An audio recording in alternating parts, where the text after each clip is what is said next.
Секогаш ми е задоволство да бидам со вас двајцата и со нашите ни светот, бидејќи маките кои не мачат се заеднички. Ова се објективни ситуации, меѓутоа место за песимизам нема.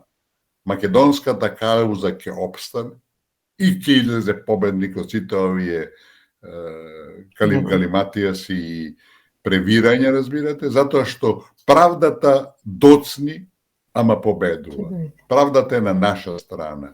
Кога ќе се освестиме ние и кога ќе освртиме листот и ќе почнеме со нова политика, а носител на тоа пред се мора да биде опозицијата, разбирате, е прашање на време. Така да место за песимизам нема, ќе се бориме до крај и ќе победиме, бидејќи, велам, правдата на крајот од денот, на крајот од годината или месецот мора да победи. Македонија ќе биде вечна, македонскиот народ ќе биде вечен, али треба да се освестиме што порано и да тргнеме во насока на решавање нашите проблеми и на наметнување на вистината која никој не може да игнорира. Ако ние не се бориме за тоа, никој нема да мрдне со прсти да рече, ама чекајте, овие се греот, овие се тако. Такво нешто нема во минатата политика.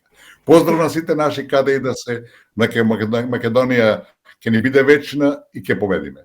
Да ни е вечна, да сте ни живи и здрави. Одлична порака од ваша уста во Божји уши.